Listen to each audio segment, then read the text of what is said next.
Good morning everyone. मैं 24x7 care foundation और max hospital की ओर से आप सभी लोगों का स्वागत करती हूँ। और आज हमारे वेबिनार का टॉपिक, जैसे कि हमें पता है कि पैंडेमिक के सिचुएशन में हमें बहुत सारी समस्याओं का सामना करना पड़ रहा है, और जहां हमारे लिए ये जानना जरूरी है कि हम कोविड से कैसे बचें, वहीं पेशेंट्स के साथ कैसे अपना मैनेजमेंट बनाकर चलें और कैसे हम उनकी केयर कर सकते हैं, एंड साइमल्टेनियसली हम कैसे खुद को उस डिजीज से। हमारे साथ हैं doctor Naveen Elavadi ji, and sir is consultant in department of pulmonology, Max hospital, Shalimar Bagh. और मैं बताना चाहूंगी कि सर के जो expertise treatment of asthma, bronchitis, lung infection, pneumonia, COPD and other airway diseases. So I think doctor Naveen helpful होगा। एंड आफ्टर दैट हमारे जितने भी सीनियर सिटीजन्स भी जुड़े हैं इस वेबिनार में, वो अगर कुछ क्वेश्चन पूछना चाहें सर से तो वो अपनी क्वेरीज भी पूछ सकते हैं। And thank you to mister Naveen Alavadi ji. Thank you so much. Thank you, Prerna. Thank you all the viewers, and thank to Max Hospital who have given me the opportunity to talk about to treat COVID-19 patients at home. तो थोड़ा मैं Covid के बारे में आपको generally बताऊंगा, हम लोगों को क्या क्या प्रिकॉशंस घर में रखनी है, किस तरीके से ट्रीट करना है। मैं कोई स्लाइड आज शेयर नहीं करने वाला हूँ। COVID-19 पेशेंट्स को घर पे कैसे ट्रीट करना है, क्योंकि अभी हमने जैसे पीछे देखा हॉस्पिटल्स में बेड की शॉर्टेज थी, ऑक्सीजन की शॉर्टेज थी, तो हर किसी को मालूम होना चाहिए कि कैसे ट्रीट करना है, क्योंकि डॉक्टर्स की अपॉइंटमेंट भी नहीं मिल रही थी, ऑनलाइन कंसल्टेशन की भी वेटिंग है सब जगह पे। तो मैं कोशिश करूंगा कि मैं आपको ज़्यादा से ज़्यादा इसके बारे में नॉलेज दे पाऊँ, और जो फैक्ट्स हैं और जो मिथ्स हैं उनको मैं आपको बताऊं कि क्या ऐसी भ्रांतियां हैं जो हमारी कम्युनिटी में फैली हुई हैं कोविड-19 को लेकर के, उसको भी मैं दूर करने का। 19 वायरस, इसकी बेसिकली 3 स्टेज होती हैं, 3 फेज होती है। अभी जो भी मैं डिस्कशन आपको कर रहा हूँ, ये मेरे जो पेशेंट्स हैं उनके जो क्वेश्चंस होते हैं, जो क्वेश्चंस हम कई बार पेशेंट से सुन रहे हैं, मैं केवल वही चीजें आपको अभी मैं डिस्कस करूंगा उनके बारे में, और आप अपने क्वेश्चंस रेडी रखें। तो आप चैट बॉक्स में उसको लिखते रहिए, एंड मैं उसको रीड करके ज़्यादा से ज़्यादा आपके क्वेश्चंस के क्वेरीज को सॉल्व करने का प्रयास करूंगा। तो जो हमारा कोविड-19 के वायरस से मोस्ट कॉमन क्वेश्चन होता है पेशेंट्स का, कि जैसे मेरे को फीवर आना शुरू हुआ है आज से, तो मेरे को कब इन्फेक्शन हुआ होगा। तो इसको हम बोलते हैं इंक्यूबेशन पीरियड। जैसे किसी पेशेंट को इन्फेक्शन हुआ है, वायरस उसकी बॉडी में एंटर कर, इसका इंक्यूबेशन पीरियड होता है 3 to 7 डेज। जैसे अगर किसी को सपोज करो आज इन्फेक्शन हुआ, तो आज से तीसरे दिन पे उसको सिम्टम आने का स्टार्ट हो सकता है, जिन लोगों की सिम्टम आने में लगता है। तो इसकी 3 फेज होती हैं। पहली फेज होती है 1 to 7 डेज की, जिसे हम पहला हफ्ता कहते हैं, फर्स्ट वीक सबसे लीस्ट डेंजरस होता है, लेकिन फर्स्ट वीक सीरियस इलनेस में लैंड करेगा कि नहीं करेगा, अगर आप इसको क्लोज वॉच रखें, किसी डॉक्टर के कांटेक्ट में रहें, कोई पल्मोनोलॉजिस्ट उनको देखें ऑनलाइन, तो वो ये पता कर सकते हैं, उनको ये जजमेंट हो सकती है कि ये पेशेंट लैंड अप करने वाला है 1 to 7 डेज। उसे हम बोलते हैं स्टेज ऑफ वायरीमिया। वायरीमिया का मतलब होता है जैसे बॉडी में वायरस एंटर करा है तो मल्टीप्लाई करता है, अपनी संख्या में वृद्धि करता है वो। तो वायरस तभी मल्टीप्लाई कर सकता है, वायरस है, this is a connecting link between living and non living. इसका कोई अपना रेस्पिरेशन नहीं है, इसका अपना कोई साइकिल नहीं है, इसका अपना कोई सिस्टम नहीं है जिसके बलबूते पे ये जिंदा रह सके।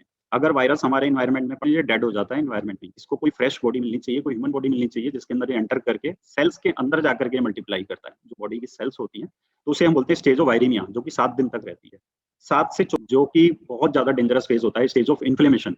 जैसे हमारे पास पेशेंट्स की कॉल्स आती हैं कि पेशेंट को 5 दिन हो गए हैं, फीवर 100 से नीचे नहीं आ रहा है, तो ऐसे पेशेंट्स को इन्फ्लेमेशन की फेज में ज्यादा लंबे समय तक, जिन पेशेंट्स को फीवर चलता है, कॉन्टिन्यूस फीवर चलता है 1 वीक तक, या जिनको खांसी रहती है, या उनके सिम्टम्स हैं वो माइल्ड सिम्टम्स नहीं है, एग्रेसिव सिम्टम्स हैं, तो उनको स्टेज ऑफ इन्फ्लेमेशन में जाने के चांसेस होते हैं, जो कि 7 से 14 दिन तक चलती है। किसी में इन्फ्लेमेशन माइल्ड होती है, जिनका माइल्ड इलनेस होता है, और किसी में इन्फ्लेमेशन सीवियर होती है, जिनमें सीवियर इलनेस होता है।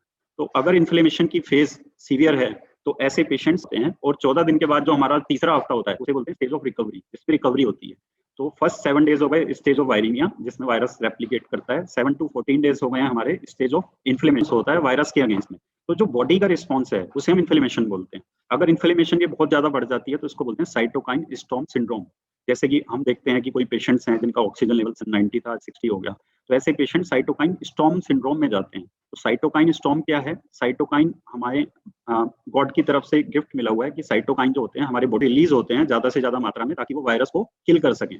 अगर वायरल रेप्लिकेशन ज्यादा हुआ है, वायरीमिया ज्यादा सीवियर है, वायरस का लोड बॉडी में ज्यादा है, तो ज्यादा इन्फ्लेमेशन होगी, तो साइटोकाइन स्टॉर्म भी ज्यादा हो जाएंगे। तो ऐसे जो पेशेंट्स होते हैं उनमें तीसरा हफ्ता, चौथे हफ्ते तक भी सिम्टम्स देखने को मिलते हैं। सीआरपी उनका हाई आता रहता है, 1-1 महीने तक फीवर नहीं उतरता है। तो ऐसे पेशेंट्स को लंबे समय तक हमें स्टेरॉइड देना पड़ता है। मैंने बताइए आपको, अभी हम चलते हैं कि ये माइल्ड, मॉडरेट और सीवियर इलनेस क्या होती है, क्योंकि जो हम घर पे ट्रीट करते हैं पेशेंट्स को, वो माइल्ड इलनेस के पेशेंट्स को ट्रीट करते हैं। माइल्ड इलनेस होती है जिनका ऑक्सीजन लेवल 94 से ऊपर है। रेट काउंट करें 1 मिनट में हम कितनी बार सांस लेते हैं, breathe in and breathe out, एक साइकिल होता है रेस्पिरेशन का। तो ये नॉर्मली होता है 12 to 16 हमारा रेस्पिरेटरी रेट होता है 1 मिनट में। अगर ये 24 से इनको बहुत हाई ग्रेड फीवर 5 दिन से ज्यादा का नहीं है, या 5 दिन से ज्यादा की बहुत एग्रेसिव कफिंग, बहुत ज्यादा खांसी नहीं है 5 दिन से ज्यादा की, या पेशेंट का ऑक्सीजन लेवल 94 से ऊपर है, रेस्पिरेटरी रेट 24 से कम है, तो ऐसे एंटीपायरेटिक्स दवाइयां देते हैं, हाइड्रेशन अच्छा मेंटेन करते हैं, और पेशेंट्स को सपोर्टिव केयर घर पे देनी है, उसको सिम्टोमेटिक ट्रीटमेंट देना है। कफ के लिए हम कफ सप्रेसेंट दे सकते हैं।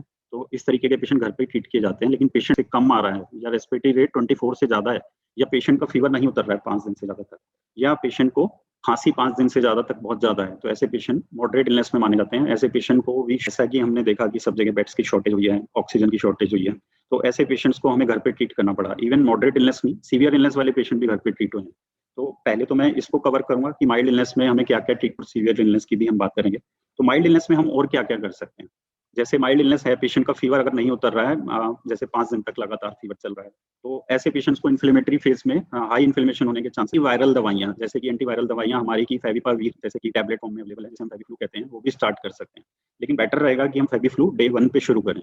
तो जितना जल्दी हम फेविफ्लू को शुरू करेंगे, उसके वायरल रेप्लिकेशन के चांसेस उतने ही कम हो जाएंगे, और इन्फ्लेमेशन भी, फेविफ्लू अगर हमें देनी है तो हमें जल्दी देनी है, पेशेंट को अर्ली फेज में देनी है। लेकिन अर्ली फेज में हमें स्टेरॉइड नहीं देने हैं।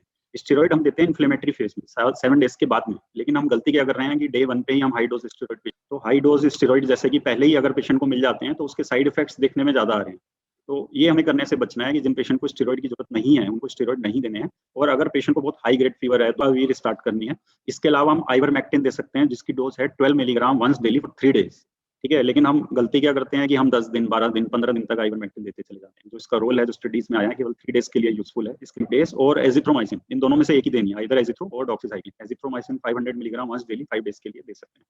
इसके अलावा एंटीपायरेटिक दवाइयां फीवर के लिए दे सकते हैं, कफ सप्रेसेंट दे सकते हैं, हाइड्रेशन मेंटेन कर सकते हैं, कोल्ड सैचुरेशन जरूर मॉनिटर करना है, और किसी ना किसी डॉक्टर के कांटेक्ट में रहना है, जिससे कि जो सीवियरिटी ऑफ सिम्टम है, जो मॉडरेट इलनेस है, सीवियर इलनेस है, ये डॉक्टर बेटर जज कर सकता है as compare to normal population. तो डॉक्टर के टच में पेशेंट जाने लगे तो आइडेंटिफाई कर लें। सो माइल्ड इलनेस पेशेंट को घर में ट्रीट करना है, मॉडरेट इलनेस को हमने हॉस्पिटलाइज ही करना है पेशेंट को। कुछ पेशेंट्स ऐसे होते हैं, कुछ क्वेरीज आती हैं, I am taking all the questions, just I am complete, जिनका माइल्ड इलनेस, जैसे कि पेशेंट्स की क्वेरी आ रही है कि फेविफ्लू अवेलेबल नहीं हो रही है, फेविपावीर जिसे हम कहते हैं, इसकी फुल स्पेलिंग है, एक हमारे ऑडियंस ने पूछा हुआ है, फेविपावीर। तो अगर ये अवेलेबल नहीं है तो हम क्या करें। अभी अवेलेबल नहीं है तो इसका अभी कोई, रेमडेसिविर हमने हॉस्पिटलाइज पेशेंट में देनी है, इसका माइल्ड इलनेस में कोई रोल नहीं है। जो हमारे हॉस्पिटलाइज होते हैं patient moderate to severe illness में, उसी में ही देनी है रेमडेसिविर। तो इसका ऑल्टरनेटिव, जो फेविपावीर का ऑल्टरनेटिव है, वो रेमडेसिविर है। तो इन दोनों में से हमने एक ही देनी है। अगर पेशेंट कोई घर पे फेविपावीर ले रहा है, रेमडेसिविर स्टॉप कर देते हैं। एक क्वेरीज क्वेश्चन पेशेंट्स की ये आती है कि जैसे कुछ पेशेंट्स हमारे अस्थमा के होते हैं, सीओपीडी के होते हैं, उनका बेसलाइन सैचुरेशन ही 94 होता है, 95 होता है पहले ही। जैसे उनको कोविड हुआ तो उनका 91 हो गया सैचुरेशन। तो आप एकदम से देख करके पैनिक सिचुएशन में ना जाएं, क्योंकि उनका बेसलाइन ही 94 है। जिसका बेसलाइन 94 है तो हम उसे 3 का डेक्लाइन मानेंगे, यानी कि नॉर्मल सैचुरेशन अगर 99 होता है, 95 से प्लस हम आइडियल सैचुरेशन। एंड अगर किसी पेशेंट का पहले 95 था, अभी 94, 91 आ रहा है, तो 4 का डेक्लाइन है। 4 का डेक्लाइन मीन्स उसका भी 95 है, तो हम उसको 91 मान के पैनिक सिचुएशन ना क्रिएट करें। और दूसरी, या फिर नेल पॉलिश होती है तो उसमें भी हमारा कर्व ठीक नहीं बनता है पल्स ऑक्सीमीटर में। तो उन चीजों को ध्यान दें कि रीडिंग सही हो। रीडिंग तभी सही होती है जब उसका लाइट वाला पोर्शन जो है नेल की तरफ होता है और हम डीप ब्रीथिंग लें, तो हमारा बन रहा है वो बनना चाहिए। उसके बाद जो रीडिंग स्टेबल होने के बाद में जो रीडिंग आती है 30 सेकंड के बाद में, वो सही रीडिंग होती है। जैसे कि जो हमारे ओबीज लोग होते हैं, जो मोटे लोग होते हैं, उनमें भी मोटे लोगों में ऑक्सीजन लेवल नॉर्मली 94-95 रहता है। तो अगर उनका बेसलाइन 99 से काउंट करेंगे तो वो कोई पैनिक की सिचुएशन नहीं है। अगर ओबीज लोग ठीक हैं, फीवर ज्यादा नहीं है, खांसी ज्यादा नहीं है, तो उनका 90 ही माना, 90 आ रहा है, 95 अगर उनका नॉर्मल है तो ये बहुत ज्यादा डिक्लाइन नहीं माना जाएगा। ये सब चीजें हैं। आइए अब हम क्वेश्चंस के माध्यम से समझते हैं ज्यादा से ज्यादा।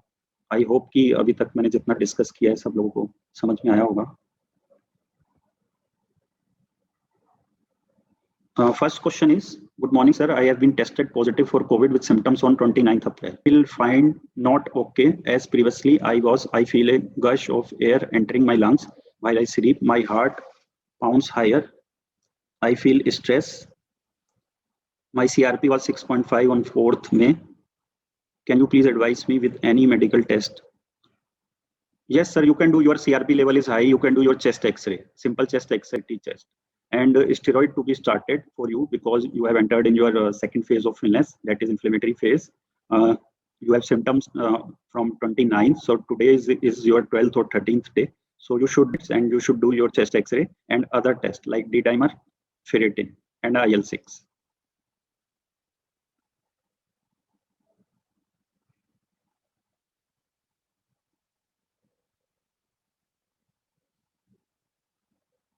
Who can termed as immunocompromised patient and symptoms of the black fungi infection?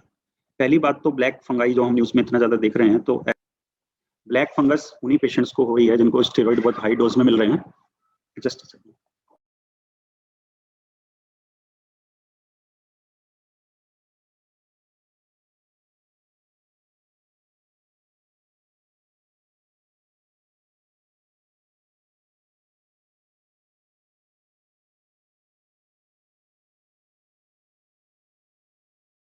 जो टोसिलिजुमैब हम देते हैं जो कि स्ट्रॉन्ग इम्यूनोसप्रेसेंट है, ऐसे पेशेंट्स में ही देखने को मिलती है जो कि माइल्ड या मॉडरेट महीने कितने लंबे ड्यूरेशन के लिए स्टेरॉइड्स नहीं मिले हैं उनको देखने में नहीं मिलती है. और ऐसा नहीं है कि सारे सीवियर पेशेंट्स जिनको बहुत हाई डोज स्टेरॉइड मिले हैं सबको फंगस होगी. जो इसका इंसिडेंस है वो 5% से भी कम, यानी कि अगर हमारे 100 पेशेंट ऐसे हैं कि जिनको बहुत हाई डोज स्टेरॉइड मिले हैं, आईसीयू में बहुत लंबे समय तक रहे हैं, बड़ी मुश्किल से जान बच पाई है, उनमें से भी 5% से कम लोगों में हमको ब्लैक फंगस देखने को मिलती है. तो इससे इतना ज्यादा डरने की जरूरत नहीं है. जो हमें पॉइंट समझना है वो ये समझना है कि घर पे हम कैसे ट्रीट करें जो हमें इलनेस में लैंड अप ही ना करें. नेक्स्ट क्वेश्चन है, we are two staying at the age of 77 and 76. We have both doses of vaccination. What we have to do to remain safe? देखिए, सबसे ज्यादा तो इतना ज्यादा जब बहुत ज्यादा सेफ नहीं है, क्योंकि जब ये स्टेज 4 में एंटर करता है कोविड का वायरस तो एनवायरनमेंट में भी फैल जाता है. आप अपने घर वेंटिलेटेड रखिए. जो पुअरली वेंटिलेटेड घर होते हैं, जो हमारी स्टडीज हुई हैं इसके ऊपर, तो ये देखने में मिलता है जो हमारे पुअरली वेंटिलेटेड घर होते हैं, जैसे कि वायरस अगर एंटर करा और आपने खिड़की दरवाजे बिल्कुल बंद रखे तो अंदर ही ट्रैप हो जाता है. तो इन्फेक्शन के चांसेस बढ़ जाते हैं. खिड़की दरवाजे आप खोले तो इन्वायरमेंट में वायरस होने के बावजूद भी वायरस आपको कैप्चर करेगा, उसके चांसेस कम हो जाते हैं. इसके अलावा आप अपना हाइड्रेशन मेंटेन करिए. शुगर बीपी की दवाइयां टाइम टू टाइम लेते रहिए. नॉर्मल वर्क पोटेंशियल बढ़ाएंगे तो बॉडी का जो स्टेमिना है वो बिल्डअप रहेगा आपका, और वायरस के कैप्चर होने के चांसेस बॉडी के कम हो जाएंगे. वैक्सीनेशन आप करवा चुके हैं, अब इन सब आप चीजों का ध्यान रखिए. मास्क का यूज, ऐसे करके आप कोविड से बच सकते हैं.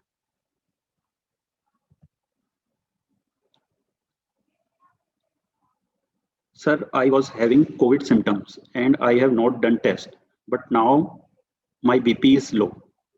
अगर आपका बीपी लो है तो सिस्टोलिक या 100 रहता है, कुछ हमें फीमेल्स में देखने में मिलता है, तो पहले आप अपना नॉर्मल बीपी आपको पता होना चाहिए कि कितना डिक्लाइन हो रहा है. अगर ये सिस्टोलिक बीपी आपका 20 से ज्यादा डिक्लाइन हो रहा है तो ये एक सिग्निफिकेंट डिक्लाइन होता है. इससे अगर अभी 100 से भी कम आ रहा है तो सिग्निफिकेंट डिक्लाइन है. बीपी डिक्लाइन है तो आप चाय कॉफी ले सकते हैं, ORS ले सकते हैं, और आप अपने बॉडी के दूसरे टेस्ट करवा सकते हैं जिसे हम फुल बॉडी चेकअप कहते हैं, जिसमें KFT, LF, और उससे आपको पता चल सकता है कि आपका बीपी लो क्यों है. और अगर आपको कोविड सिम्टम्स हैं तो आप RT-PCR कराइए. कुछ लोगों का जिनका RT-PCR पॉजिटिव आता है उन पेशेंट्स में बीपी तो बहुत जरूरी है कि अगर आपका बीपी डेंजर जोन से भी नीचे है तो एडमिट करना बहुत जरूरी होता है. ऐसे पेशेंट्स को IV फ्लूइड की रिक्वायरमेंट पड़ती है. बट जनरली पेशेंट्स जो होते हैं जिनको माइल्ड सिम्टम्स होते हैं वो चाय कॉफी लेने से हेल्थ कंट्रोल हो जाता है.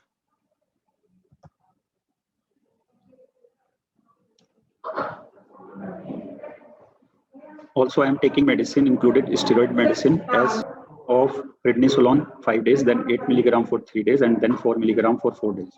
What are the side effects of steroid?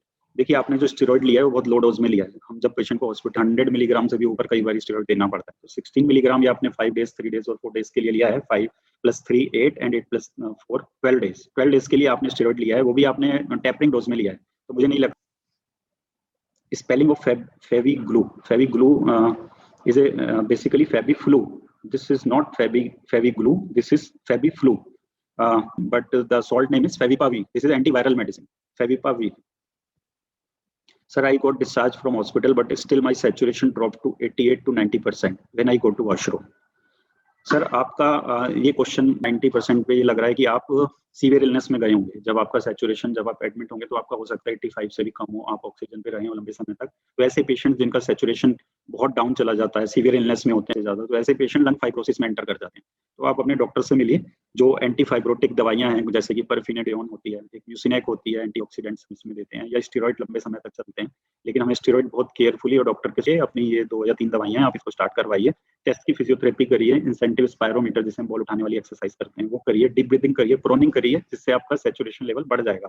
लेकिन एक बार इनका जैसे 88% सैचुरेशन है डिस्चार्ज के बाद, तो और ज्यादा कम होने के चांसेस कम रहते हैं जब तक कि कोई और कॉम्प्लिकेशन ना हो। तो हमें ये ध्यान रखना है कि कोई और कॉम्प्लिकेशन ना हो। ऐसे पेशेंट आउट ऑफ डेंजर होते हैं, जैसे 88% ऑफ इलनेस में होते हैं, स्टार्टिंग फेज में होते हैं और उनका सैचुरेशन 88 हो जाता है, तो उनके लिए बहुत घबराने वाली बात होती है। लेकिन आपके केस में मुझे बहुत ज्यादा घबराने वाली बात नहीं लग रही है, बट फिर भी आप पल्मोलॉजिस्ट से मिलके आप प्रॉपर मेडिकेशन अपना स्टार्ट। देखिए बहुत सारी व्हाट्सएप पे अभी हमारी एक क्वेरी भी आई है कि व्हाट्सएप पे बहुत सारी रिमर्स हैं।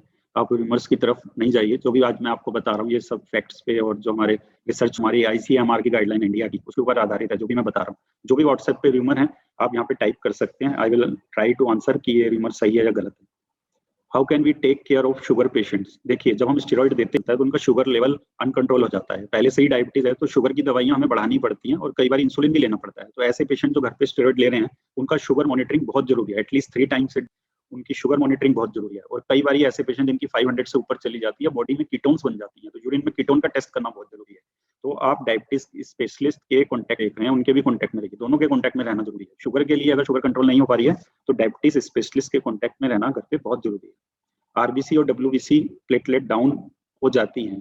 यस, आरबीसी और डब्ल्यूबीसी कुछ पेशेंट्स में एनीमिया, आरबीसी डाउन होना एनीमिया एंड डब्ल्यूबीसी डाउन होना ल्यूकोपीनिया, ये वायरल इन्फेक्शन के सब साइंस है।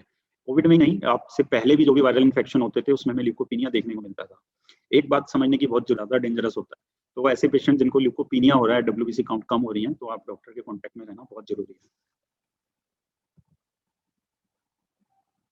थैंक यू सर, आपके द्वारा बहुत सराहनीय कार्य किया जा रहा है। It is safe to take remdesivir. Remdesivir केवल हमें मॉडरेट और सीवियर इलनेस में देनी है, माइल्ड इलनेस में नहीं देनी है। और मॉडरेट और सीवियर इलनेस के पेशेंट हॉस्पिटल में होने चाहिए।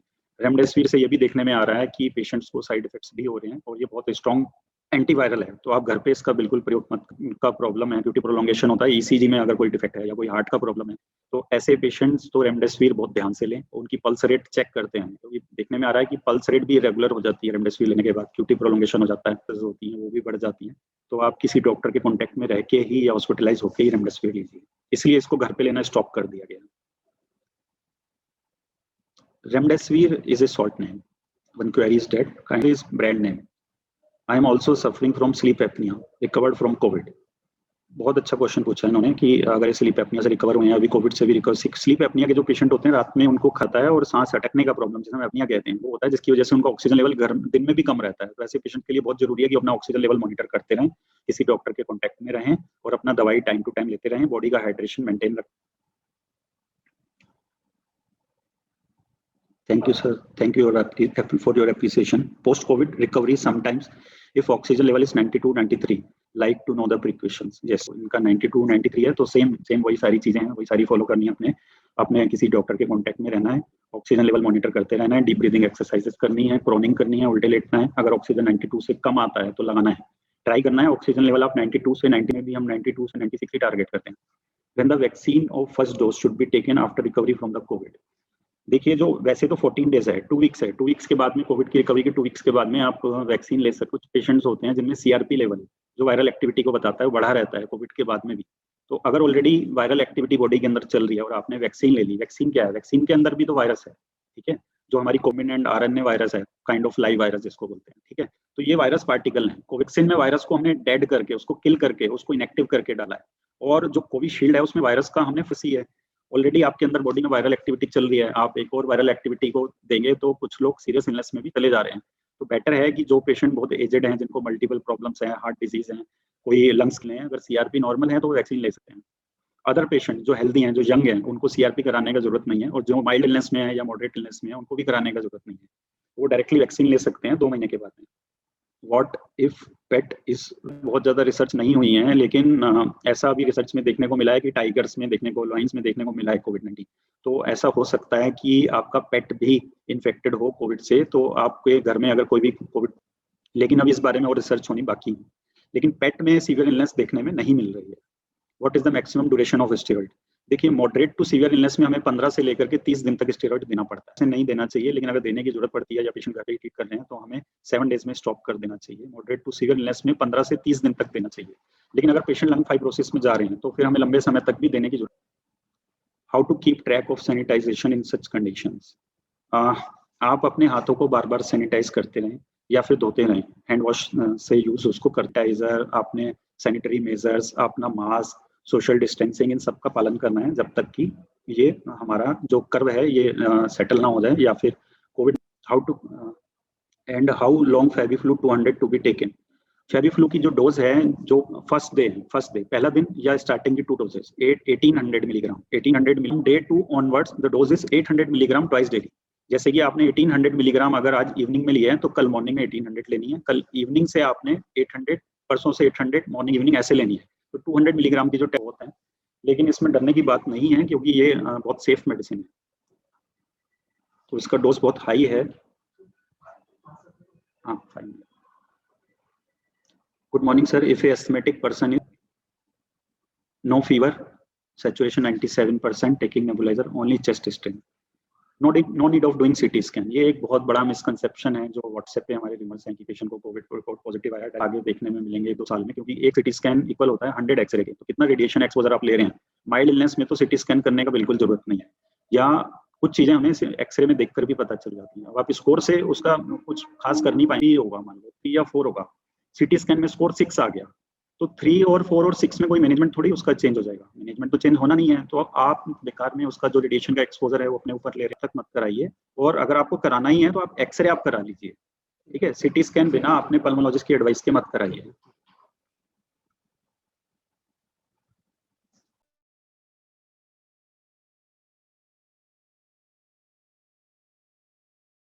एक्चुअली इससे नीचे नहीं आ रहा, तो मैं थोड़ा फास्ट ले लेता। सर यहाँ अच्छा, ठीक है। अभी अच्छा, जो भी आपको लगता है कि हाँ अच्छा क्वेश्चन है वो आप ले सकते हैं, तो ट्राई करिए। ठीक है। अभी इसको अनम्यूट करना। अच्छा, okay. Yes, next question is, I am recovered from COVID-19, was admitted in Max Mohali for 15 days. I was put on NIV support and my saturation dipped to 80 to 85%. I have been given remdesivir, taking medicine as prescribed by doctors. What precautions should I take? Basically आपको अपनी medicine time to time लेनी है, और saturation आपका काफी dip हो गया था तो ब्रीदिंग करनी है, हाइड्रेशन अच्छा मेंटेन करना है, और दवाइयां बीपी शुगर की जो आप लेते हैं वो लेते रहनी है, प्रोन पोजीशन करनी है। Next question, can Fabiflu to be given to 9-year-old? No, it should be given to adults. Satish Agrawal, I was discharged after 11 days in hospital on also complete, but my mouth dryness and during deep breathing there is pressure on lungs. Sir, अगर आप hospitalise से discharge हुए हैं Covid से तो एक x ray करवाइए अगर आपको चेस्ट में हैवीनेस लग रही है, और अपने फिजिशियन या पल्मोलॉजिस्ट सैचुरेशन लेवल चेक कीजिए। Sir, patient have got chest pain due to COVID, what is to be done? जो मोस्ट कॉमन चेस्ट पेन का रीजन देखने में आ रहा है कोविड में, तो जिनको मॉडरेट टू सीवियर इलनेस होती है उनमें लंग में जो निमोनिया बन जाता है, निमोनिया प्लूराइड्स कोजिंग चेस्ट पेन। तो अगर चेस्ट पेन आपको हो रही है तो एक्सरे जरूर करवाइए और एक ECG जरूर करवाइए। Siddharth Bhatia, if anyone in family tested positive as a precaution members to begin, though all tested negative. देखिए, आप एज ए प्रिकॉशनरी आप डॉक्सीसाइक्लिन, आइवरमेक्टिन, लिम्सी और जिंकोविट स्टार्ट कर सकते हैं उनकी, लेकिन अभी कोई ऐसा एविडेंस नहीं है कि जो अदर फैमिली मेंबर्स हैं उनको सोशल डिस्टेंसिंग का पालन करें, हाइड्रेशन अच्छा मेंटेन करें, आइसोलेशन मेंटेन करें, और मास्क का यूज करें घर में अगर कोई और अदर मेंबर पॉजिटिव है तो। विश्व Arora, it is being propagated through newspaper that ivermectin potential preventive drug. देखिए, अभी रिसर्च में आना बाकी है कि एज ए प्रिवेंटिव मेजर हम इसको यूज कर सकते हैं कि नहीं कर सकते हैं, लेकिन आपको प्रेगनेंसी में यूज नहीं करनी है। जो ऐसे पेशेंट्स, जो प्रेग्नेंट लेडीज हैं, जो लैक्टेट्स में आइवरमेक्टिन मत यूज करिए, एज ए प्रिकॉशन आप यूज कर सकते हैं, लेकिन अभी तक ऐसा रिसर्च में आया नहीं है कि एज ए प्रिवेंटिव मेजर्स ये बहुत यूजफुल है। Next question, do we have cases in India called breakthrough infection? वो म्यूटेटेड स्ट्रेन है जो कि वर्ल्ड में हमारे स्ट्रेन मिले हैं, एक यूके स्ट्रेन मिला है, एक ब्राजीलियन स्ट्रेन है और एक अफ्रीकन स्ट्रेन है, उनसे अलग है ये स्ट्रेन। तो जो इंडियन स्ट्रेन है वो रिकरेंट इन्फेक्शंस भी देखने को मिल रहे हैं, जो कि बहुत डेंजरस स्ट्रेन है। इसमें ravage of Covid, one can get vaccine shot. This I have already answered previously. Doctor साहब, राजकुमार Arora, it will be kind of you if you also mention the salt use. Okay, for fever we can take simple paracetamol crocin 500 or 650, or we can take dolo also contain paracetamol, or if fever is not responding to paracetamol plus, so ibuprofen is a strong antipyretic as compare to paracetamol. Fever को जल्दी और तेजी से उतारने में ibuprofen का role है, तो आप आइबुप्रोफेन यूज कर सकते हैं। या आप मेफानेमिक ऐसे है, तो अगर फीवर रिस्पॉन्ड नहीं कर रहा है पैरासीटामोल से, तो आप आइबुप्रोफेन या फिर आप मेफानेमिक एसिड मेफ्टालफोर्ट में यूज कर सकते हैं। Role of FabiFlu after 5th day 5 days of illness. Yes, अगर आप एक बार फेबिफ्लू स्टार्ट कर रहे हैं तो एटलीस्ट आपको 7 दिन के लिए लेनी है, और अगर फीवर आपका लो ग्रेड आ रहा है 7वें दिन पे भी, तो आपको 14 days तक कंटिन्यू करनी है फेबिफ्लू को। 14 days के सर जिनके लंग्स में कोई प्रॉब्लम हो तो उनको वैक्सीन लगवानी चाहिए, बिल्कुल लगवानी चाहिए। उनके लिए तो और ज़्यादा जरूरी है जिनकी एज 60 अबव है, या जिनको कोई हार्ट का प्रॉब्लम है, लंग्स के पहले से प्रॉब्लम है, लेकिन कोविड का इन्फेक्शन हो, क्योंकि इस टाइम तो पॉजिटिविटी रेट हम देख रहे हैं कहीं पे 85%, 50%, 30%, बहुत हाई है। तो अगर आपको थोड़े से भी सिम्टम है तो आप RT-PCR करा के, अगर आपका नेगेटिव है, या फिर आप CRP करा के, अगर आपका नॉर्मल, तो हाई रिस्क ग्रुप नहीं है, वो डायरेक्टली वैक्सीन ले सकते हैं, ये बिल्कुल सेफ है। What if I don't take 2 doses of Covaxin? ये भी बहुत अच्छा क्वेश्चन है। जैसे कुछ पेशेंट है जिन्होंने वैक्सीन का एक शॉट लिया है, उसके बाद उनको कोविड हो गया। अब अगर आप दूसरा डोज लगवाने में देरी हो रही है, तो पहला डोज हम ऐसा नहीं मानेंगे कि पहला डोज नहीं लगाया, पहला डोज को हम काउंट करेंगे, और अगर देरी भी हो रही है तो भी कोई बात नहीं। जो सेकंड डोज लगता है, वैक्सीन का एफिकेसी बड़ी इफेक्टिव होती है, सेकंड डोज से हम उसका एफिकेसी और ज्यादा बढ़ा देते हैं। तो अगर ड्यूरेशन गैप ज्यादा हो रहा है तो उसमें घबराने की कोई बात नहीं है, आप लेट भी ले सकते हैं second dose. I think I have tried to answer all the questions. जो queries और next हैं वो almost similar हैं, जो मैं already answer कर चुका हूँ पहले। How to increase immunity in kids against COVID? Immunity increase करने के लिए आप उनको multivitamin दे सकते हैं, अपने pediatrician के दें, उनको दलिया दे सकते हैं, ओट्स दे सकते हैं, प्रोटीन रिच डाइट दे सकते हैं। बॉडी का मोबिलिटी, जो मूवमेंट होता है, एक जगह बैठे ना रहें बच्चे, वो बढ़ा करके और घर में अच्छा वेंटिलेशन मेंटेन कर सकें। I think I have answered all the questions. So basically, I have tried to answer all the questions, but few of the queries I think remain untouched, and so we should finish this discussion now because I have to go for COVID rounds. All the patients are very serious, and I hope you do very well in the good health and your good future. Thank you. So thank you so much, Dr. Naveen Alavadia ji, for your valuable time, and I would appreciate with which patience you answered all of the questions. And 4/7 Care Foundation, and we are working with senior citizens from last 6 years with Delhi Police, and currently we are operating in 6 districts of Delhi, which is outer north. और जो भी बुजुर्ग हमारे साथ इस webinar पे जुड़े हैं, उनके लिए मैं ये बताना चाहूंगी कि कोविड के ड्यूरेशन में 24/7 केयर फाउंडेशन आप सभी बुजुर्गों के साथ बनी हुई है। और अगर आपको कोई भी इमरजेंसी सिचुएशन में कांटेक्ट करना है, कोविड से रिलेटेड कोई भी इशू है, तो आप एक नंबर सेव कर लीजिए। It is helpline number of 24/7 care foundation. मैं नंबर आपके साथ शेयर कर लेती हूँ। This is the number. तो जितने भी बुजुर्ग इस वेबिनार को सुन रहे हैं, वो इस नंबर को नोट डाउन कर लीजिए। आप लोग इस नंबर पे हमसे जुड़ सकते हैं, कांटेक्ट कर सकते हैं, और ट्राई करेगी कि आप लोगों की पूरी हेल्प हो। So I would repeat the contact number again. It is 7065206000। Thank you everyone for joining. Just wait. That's a normal. Achha, actually, one more important question came, so I would like to answer this question as well. Hi sir, my father is PCR available in MD City Hospital, and he is also having heart problem, facing problems during CT scan. Is there any other method to check lung infection, and how to know about balancing steroids? Positive हैं, CT scan नहीं हो पा रहा है, beds का problem है, और steroid का डोज उनको टैपर करना है, तो किस तरीके से वो टैपर करें, किस तरीके से स्टेरॉइड का डोज कम करें? तो वो CRP करवा सकते हैं, जो कि inflammation, good inflammatory markers, IL-6 करा सकते हैं, जो कि हमारे बहुत सीरियस पेशेंट्स में किया जाता है। तो ये 3 मार्कर हैं, या फिर LDH लेवल, सीरम LDH, ये 4 अगर माने तो ये मार्कर हैं। इनके लेवल को हम 24 to 48 आवर्स टैपर कर सकते हैं, कम कर सकते हैं स्टेरॉइड का डोज। और आप सैचुरेशन लेवल, अब पता कैसे चलेगा पेशेंट रिस्पॉन्ड कर रहा है? तो अगर पेशेंट का सैचुरेशन लेवल बढ़ रहा है, ऑक्सीजन लेवल बढ़ रहा है, जैसे पहले 94 था, डीप ब्रीथिंग पे 90 तरफ जा रहा है, पेशेंट को फीवर नहीं हो रहा है, खांसी कम हो गई है पहले से होनी, जो उसके मार्कर्स हैं CRP, फेरेटिन कम होते जा रहे हैं, इसका मतलब पेशेंट इंप्रूवमेंट की तरफ है, सारे साइंस ऑफ इंप्रूवमेंट है, तो उनका हम स्टेरॉइड का डोज कम कर सकते हैं और बेटर करते रहेंगे time to time. Thank you. Thank you, ma'am. Sir, thank you so much everyone for joining this webinar. Thank you.